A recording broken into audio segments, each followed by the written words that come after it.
I like to go for long walks, walks that cleanse the lungs and cleanse the spirit. This walk, though, has particular meaning for me, and it's a pilgrimage I make every year at this time.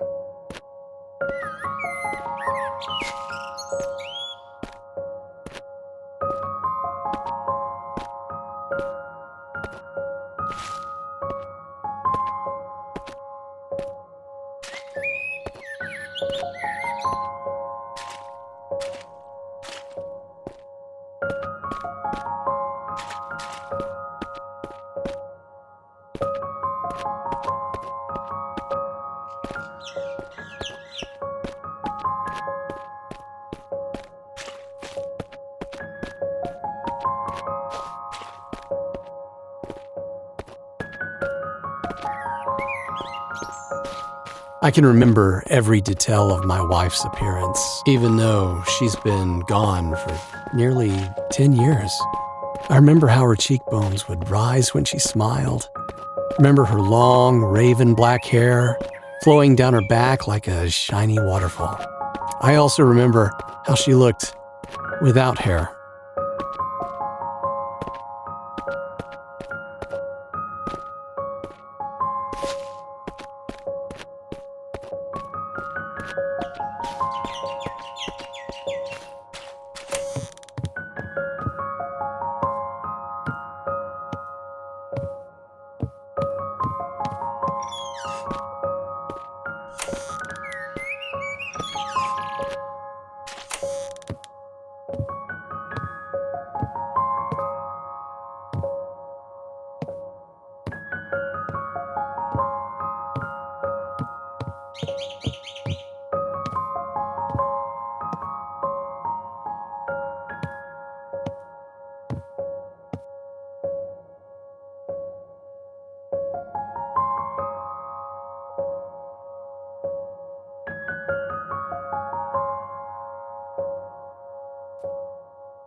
She was still beautiful, and she could still smile, but not as often as she used to.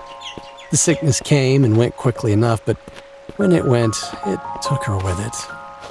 I was only 31 years old at the time. She, 33, and our daughter, Emily, had only recently turned 6.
hard enough for a parent to raise a young child on their own, doubly so when that child is of the opposite gender, yet that's precisely the predicament I found myself in when Cassandra died.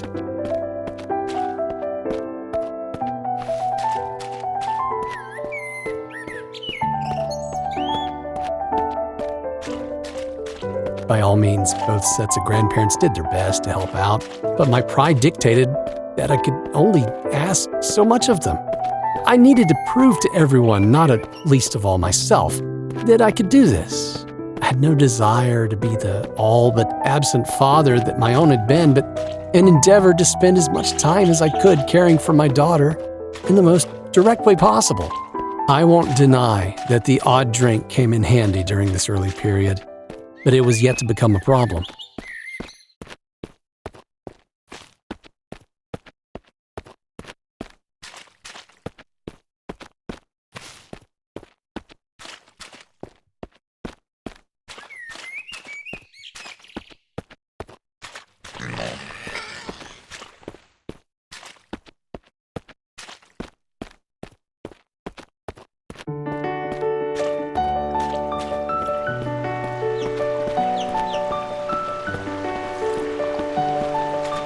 Much greater challenges in the early days were the ones that people would think almost trivial, ensuring my daughter was safe when she used public restrooms and that she cleaned herself properly when she was in the bathtub. Responsibilities that would normally fall upon the female parent when there is one.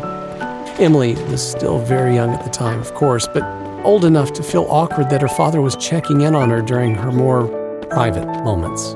There's no denying that the presence of a woman would have alleviated much of the burden cast suddenly upon both of our lives.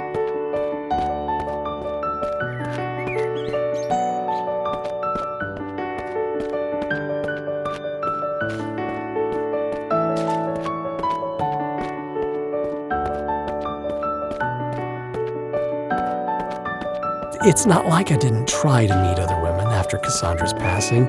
I even went on the odd date, but, well, between my teaching job and my responsibilities as a single parent, it was hard to not only find the time, but to find someone to babysit for the evening without calling upon the goodwill of the grandparents yet again.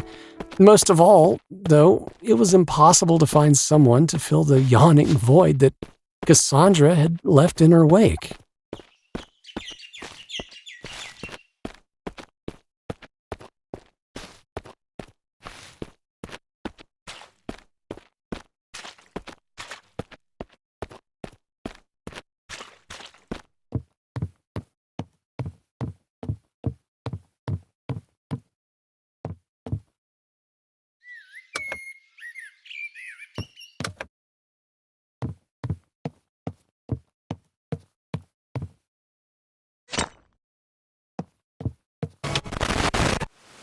I never asked you to be alone, my sweet. You'd have had my blessing if you had found someone else.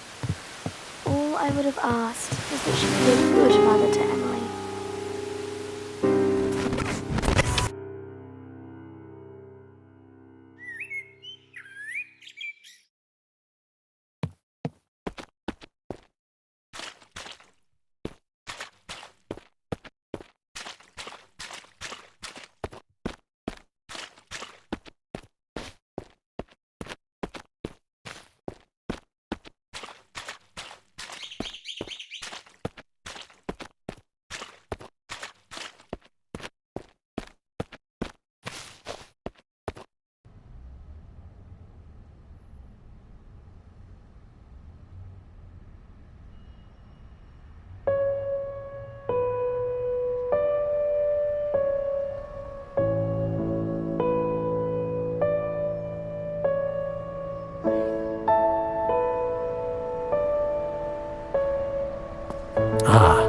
Yes, I remember this evening. My wife left a note for me with a friend of ours who worked at a place called Danny's Cafe. Oh, she always did like her little games. We had a lot of good times in this district, made a lot of good friends, enjoyed a lot of good meals, but there are, unfortunately, other memories which I associate with this place.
The note says, "Dearest, come meet me at O'Doyle's at 6:30. Oh, but one small favor along the way. Emily says she left Axel in the playground. You know how upset she gets without her bunny rabbit." Oh dear. Still, I guess I'm not one to judge. I've been known to get a bit negligent from time to time myself.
That's one errand run. Next stop, O'Doyle's.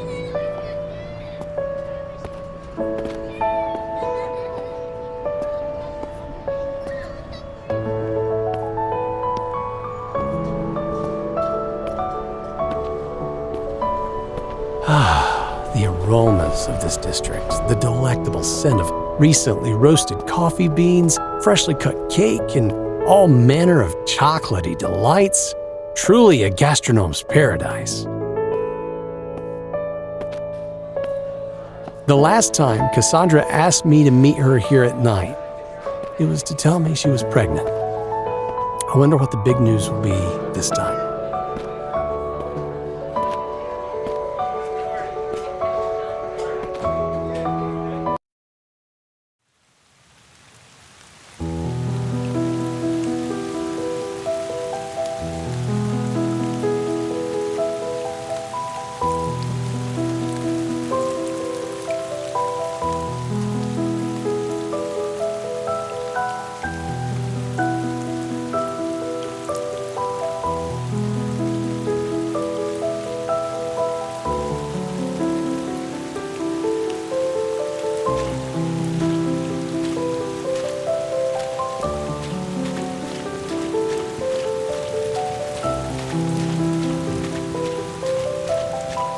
Somehow, teaching children of early high school age had done little to prepare me for the task of raising a child not many years younger. She still had an innocence at her age, while the scamps that I taught, I'm being a bit harsh of course, but well, the students that I taught were in the process of growing up very quickly, a little too quickly, some of them.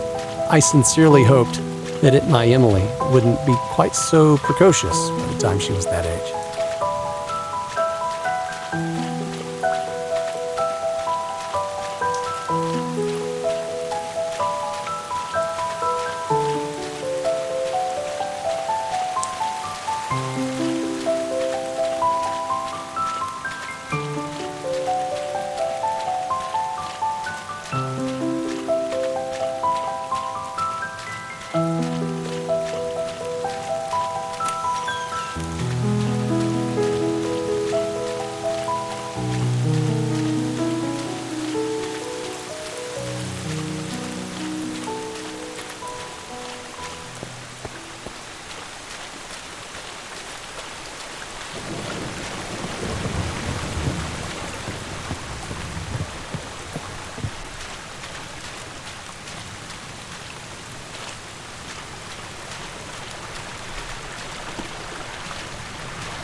I enjoyed taking my daughter on short trips, well away from the city.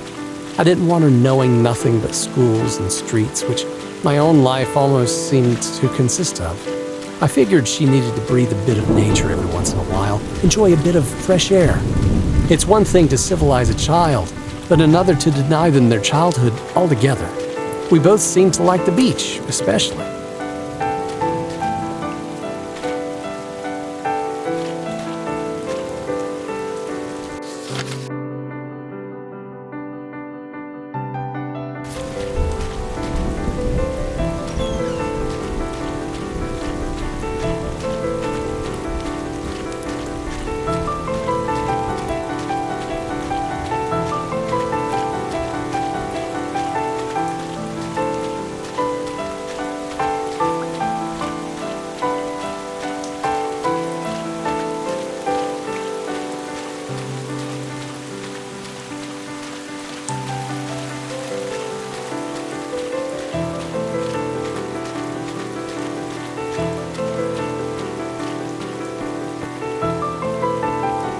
Emily loved the water.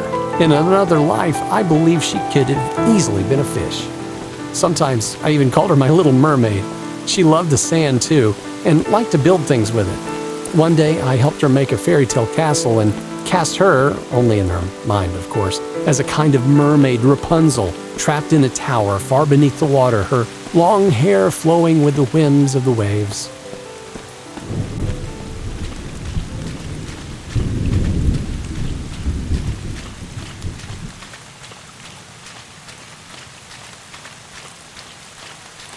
"Would you be my prince and come save me, Daddy?" she asked.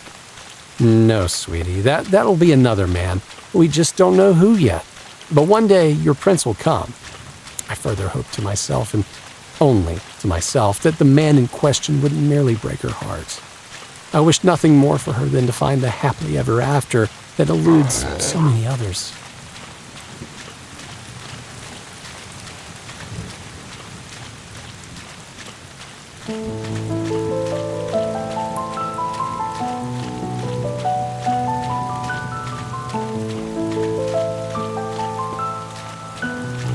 For a brief time, when Emily was 7 years old, I managed to get involved with another woman for all of 6 months, another teacher at the same high school.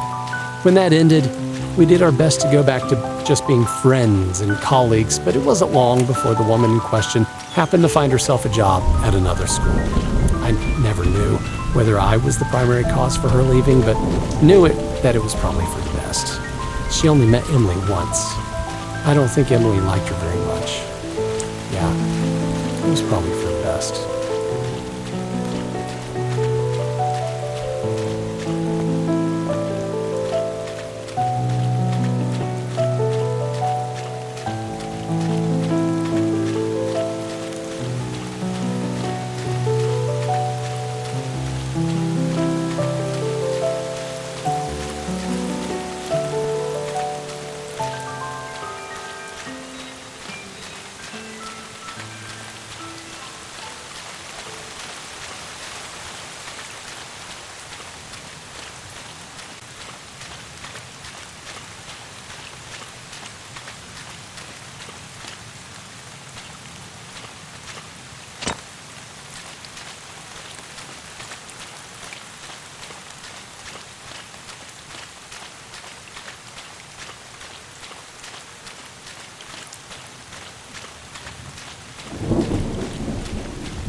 I know you always acted with Emily's best interests at heart, and mine when I was alive.